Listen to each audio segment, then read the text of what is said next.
So it's actually happened. Sebastian Vettel has left Ferrari, which, if you haven't been living under a rock, you'll have known has left Carlos Sainz into Ferrari and Daniel RIcciardo to Mclaren. The only question now being is what's left for Sebastian Vettel. So let's have a look into what I think the 5 possibilities are for Sebastian Vettel going into 2021.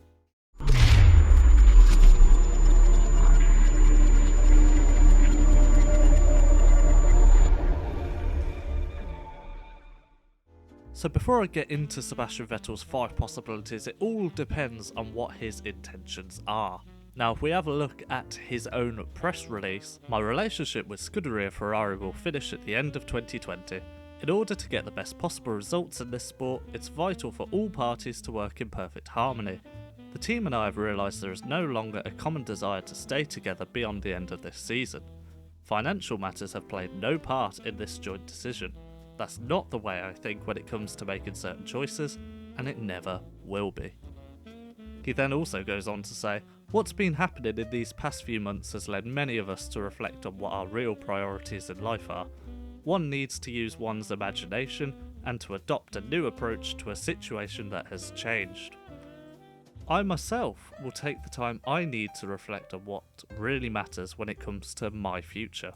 Scuderia Ferrari occupies a special place in Formula 1 and I hope it gets all the success it deserves. Finally, I want to thank the whole Ferrari family and above all its tifosi around the world. So if we deconstruct what Seb's saying there, the main things in this press release were no longer a common desire to stay together, financial matters not played a part, and he needs to look at his real priorities in life and use one's imagination. Those are the real 4 points of this video to see where Seb's future lies in Formula 1. So the first point I'll talk about in this video is Renault. Now, a lot of people have speculated Renault purely for the fact that now Daniel RIcciardo's gone to McLaren, that obviously leaves an empty seat at Renault. The issue there being, I don't see Sebastian Vettel wanting to lambast himself in a midfield team with no promise. I mean, that's the whole reason Daniel RIcciardo left, isn't it? To go to McLaren, where there was more promise. Renault's been stuck now in a bit of a rut after 2019, after going on the up ever since 2016. But ever since their best season in 2018, since returning in 2016, they kind of fell flat last year. Now sure, Sebastian Vettel is a 4-time world champion that obviously has some form of class, he's clearly not one of the worst drivers on the grid. But does he see any promise in Renault that Daniel RIcciardo didn't? I don't know whether he does or not. But the key thing in Seb's statement is to use his imagination. Now, he could potentially see Renault as a building project, like what Daniel RIcciardo didn't feel like he was capable of doing. And that's absolutely fine, but there is another option which I think would leave more to the imagination for Sebastian Vettel. Now for this option, of course, I'm talking about Aston Martin. Aston Martin's taken over Racing Point in 2021. That's a new project that has no real certainty behind it. So towards the back end of his career, could Sebastian Vettel see himself in a managerial role for Aston Martin? Potentially. Is it more likely that he'd see himself as a number 1 leading driver at Aston Martin to try and build them up to a team fighting at the front? More likely. The only issue I have with that there is that the whole reason I feel he's left Ferrari is because he doesn't want the pressure of the Scuderia behind him. The pressure of a new team looking for you to build their blocks up? Does Sebastian Vettel want that? Does he need that? Let's face it, pressure isn't exactly Seb's forte. Of course, the other reason he left Ferrari is because of the natural status in Ferrari, Charles Leclerc being Ferrari's clear number 1 for the next few years. Sebastian Vettel, obviously that didn't sit well with him. But whereas moving to Aston Martin, that would assert him as definite number 1 driver there, if he were to manage to get himself into that position to do so. There is a possibility that Sebastian Vettel could try to get himself into a number 1 contract status at Aston Martin, but with Lance Stroll's father having a share in the team, I mean, the chance for Lance Stroll to prove himself against Sebastian Vettel, I think his father potentially would like to see that if he genuinely does believe his son's ability. Sebastian Vettel would be a good yardstick to put him up against. But then again, would they get rid of Sergio Perez, a guy that's brought all the team's podiums to them? Why wouldn't you stick with him? Plus Perez brings that Mexican money, of course, so I don't know. That's a question obviously we'll have to see later on. The next point on this list, in my eyes anyway, is definitely the least plausible for me, and that's a return move to Red Bull Racing. Sebastian Vettel's ran away from Charles Leclerc. Why would he move himself next to Max Verstappen? Because let's face it, they're not going to put him alongside Alex Albon now, are they? I think had they have not decided to go all in on Max Verstappen Red Bull, they might have looked at the possibility of a return in Sebastian Vettel. But then again, Red Bull have recently come out and said they're not interested in Daniel RIcciardo again anytime soon. So why would you be interested in the guy that RIcciardo beat at Red Bull? Yes, Sebastian Vettel brought world titles to the Red Bull team, but don't forget that was over 7 years ago now, in 2013.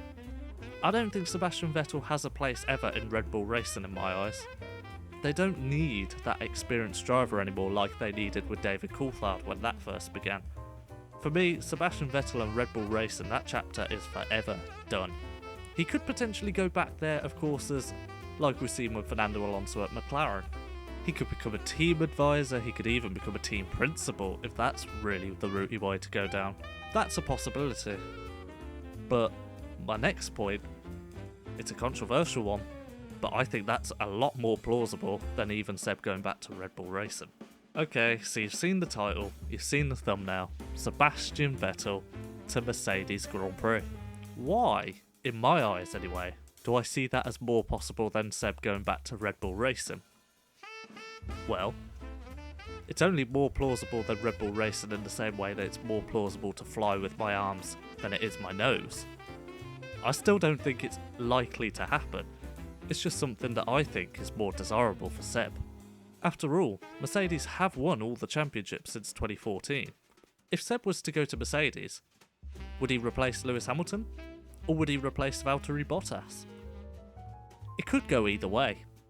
More likely, he's looking for a way in as number one, which would mean Lewis Hamilton retiring.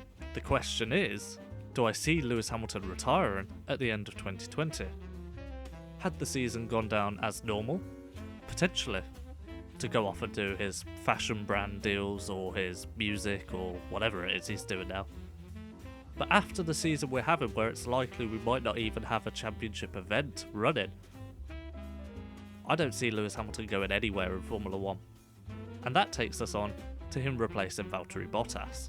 And immediately, red alert, Sebastian Vettel replacing Valtteri Bottas, two number one drivers at Mercedes? That's even more unlikely than Lewis Hamilton leaving, surely. Yes, exactly. That's my point. It's more likely he'll go to Mercedes than Red Bull, but it's not likely he's going to find a way into Mercedes either. Valtteri Bottas does exactly what Mercedes needs for Lewis Hamilton. But if Valtteri Bottas has a season like he did in 2018 where he doesn't even win a race, and Mercedes think Ferrari's threat of Charles Leclerc and Carlos Sainz is real to their constructors' standards, do they need a Sebastian Vettel as a stronger number 2 driver to help bring those points home to the team and to maintain their constructors' dominance? After all, Mercedes do think Lewis Hamilton's good enough to bring them the championship in any circumstance. It's the constructors where they need their second driver to deliver the goods. And that's where Sebastian Vettel could, in theory, fit in.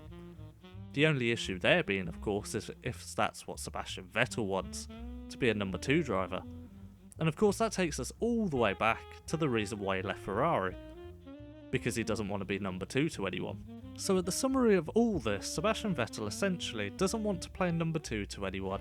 He wants a new, fresh challenge in his life, but he still wants to win the World Championship. Because who doesn't that's a 4-time World Champion? Is there anywhere that could give him all of those things? The answer is probably no. So if he can't win the World Championship with anyone, whilst being a number 1 driver, then surely his only option realistically is retirement. Well, yes and no. He could pull retirement, or he could try and take a sabbatical. Now, a sabbatical obviously doesn't completely rule him out of Formula 1, but it kind of puts him back in line in a few seasons' time if anything major was to change. The problem with that being is look how it's turned out with Fernando Alonso. Now of course Fernando Alonso has different baggage with him to Sebastian Vettel, but by the same token, once you're out of Formula 1 for a season, 2 seasons, even 3 seasons, it's very hard to get back in, especially with all these up and coming youngsters now proving themselves a lot earlier on. So, in my mind, it's probably the last we'll see of Sebastian Vettel, unless he decides to take the risk with Aston Martin. But that's if they even want him. Basically, the whole point of this video is we'll just have to wait and see what Sebastian Vettel's future entails. And the other key point to notice as well is Sebastian Vettel might just want to take a step back in Formula 1 and just enjoy life. He's married now, he's got children. Maybe that's what he means in his press release. He needs a new look on life that doesn't involve Formula 1.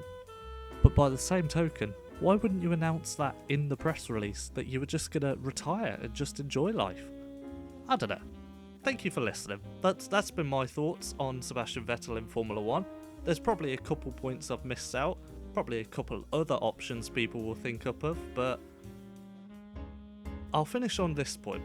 If Sebastian Vettel was serious about leaving Formula 1, he would have done that when he announced him and Ferrari were splitting up, wouldn't they?